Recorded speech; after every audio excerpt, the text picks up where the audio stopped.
Assalamualaikum warahmatullahi wabarakatuh. Baik, kali ini kita melanjutkan pada materi tema 2. Kita masuk di subtema 2 tentang bekerja sama mencapai tujuan. Langsung saja pembelajaran 1 materi bahasa Indonesia tentang kalimat efektif. Jadi kalimat efektif adalah kalimat yang sesuai dengan kaidah bahasa baik ejaan maupun tanda bacanya sehingga mudah dipahami oleh pembaca atau pendengarnya. Dengan kata lain, kalimat efektif mampu menimbulkan kembali gagasan pada pendengar atau pembacanya seperti apa yang dimaksudkan oleh penulis. Untuk materi IPS, silahkan baca teks tentang Bandung Lautan Api agar kalian mengetahui bagaimana penyebab terjadinya peristiwa Bandung Lautan Api. Sekarang materi IPA tentang ciri hewan dan habitatnya. Habitat adalah tempat kediaman atau kehidupan tumbuhan dan hewan dengan kondisi tertentu pada permukaan bumi. Berdasarkan habitat hidupnya, hewan dapat dikelompokkan menjadi 3. Hewan yang hidup di darat, contohnya kuda, semut, dan burung. Hewan hidup di air, contohnya ikan, cumi-cumi, kepiting. Dan hewan hidup di darat dan di air, contohnya katak. Masuk pada pembelajaran 2 materi PPKN. Berkat jasa para pahlawan bangsa, kini kita dapat merasakan kemerdekaan dan bangsa bebas dari penderitaan yang dilakukan oleh penjajah. Oleh karenanya, sudah seharusnya kita menghargai jasa-jasa para pahlawan bangsa. Berikut ini merupakan beberapa cara mengenang dan menghargai jasa para pahlawan bangsa. Pertama, ketika upacara berlangsung kita harus mengikuti dengan hikmat. Kedua, melanjutkan perjuangan pahlawan dengan cara belajar yang rajin dan sungguh-sungguh agar dapat bersaing dengan negara lain. Ketiga, menjaga nama baik para pahlawan. Keempat, meniru semangat dan keberanian sikap para pahlawan. Kelima, menerapkan hidup disiplin dan tanggung jawab. Keenam, menerapkan kerjasama untuk menjaga persatuan dan kesatuan.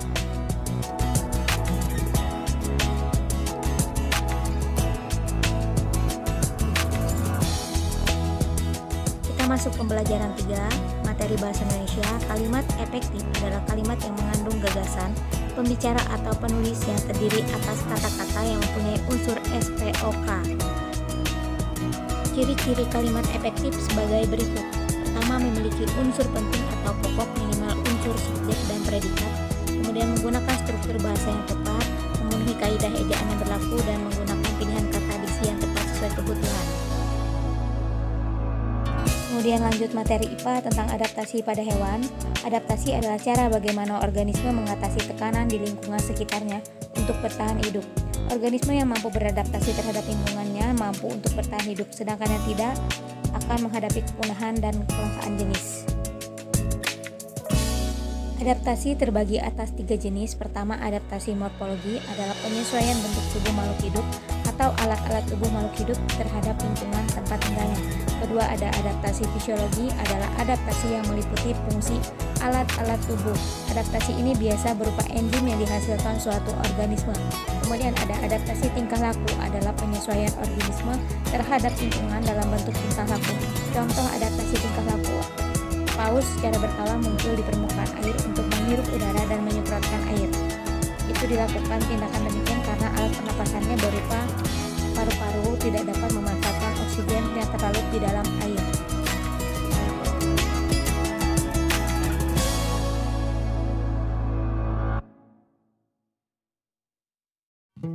Masuk pada pembelajaran 4 materi bahasa Indonesia tentang kesepadanan struktur. Kalimat efektif memiliki prinsip-prinsip yang harus dipenuhi. Salah satunya adalah kesepadanan. Kesepadanan adalah keseimbangan antara gagasan atau pemikiran dengan struktur bahasa yang dipakai dalam kalimat. Kesepadanan kalimat dapat diperlihatkan dengan adanya kesatuan gagasan dan kesatuan pikiran.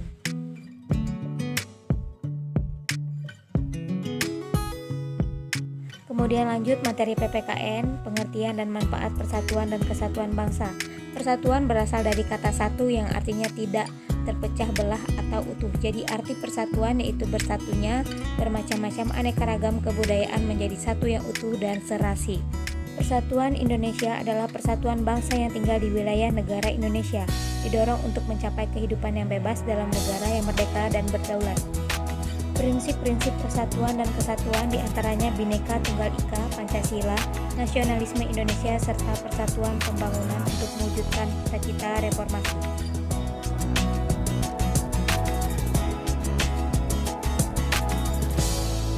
Kita lanjut materi PS tentang persatuan dan kesatuan bangsa. Proklamasi kemerdekaan memiliki makna persatuan. Salah satu faktor yang memungkinkan kemerdekaan itu sendiri diproklamasikan adalah persatuan. Semangat persatuan bangsa masih dijaga rakyat Indonesia setelah diproklamasikannya kemerdekaan. Hal ini terlihat pada persatuan seluruh rakyat yang berusaha menjaga kemerdekaan dari para penjajah yang ingin merebut kembali Indonesia. Dalam waktu bersamaan, bangsa Indonesia harus menghadapi Jepang, Belanda, dan Inggris. Dari segi persenjataan dan kemampuan tempur tentu saja bangsa Indonesia kalah jauh. Tapi karena adanya rahmat dari Tuhan Yang Maha Esa, rasa persatuan semangat membara untuk mempertahankan kemerdekaan segala ancaman dapat dihadapi.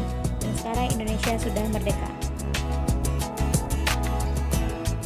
Kita masuk di pembelajaran 6 materi bahasa Indonesia. Silakan untuk materi ini buka bukunya, kemudian baca tentang sejarah pertempuran Margarana pada buku LKS kalian masing-masing. Kemudian lanjut pada materi PPKN tentang persatuan dan kesatuan bangsa. Berikut manfaat dalam menjaga persatuan dan kesatuan. Pertama, hidup menjadi damai. Kamu dapat hidup dengan nyaman, beribadah tanpa ada gangguan, dan nyaman ketika bekerja. Kemudian bersikap saling menghargai dan tolong menolong. Kemudian saling menghargai dan menghormati sesama dan dapat membentuk pribadi yang lebih baik. Nah, itu tadi materi singkat yang dapat Ibu sampaikan kepada kalian semua. Semoga apa yang sudah Ibu sampaikan dapat bermanfaat untuk kalian semua. Akhir kata, wassalamualaikum warahmatullahi wabarakatuh.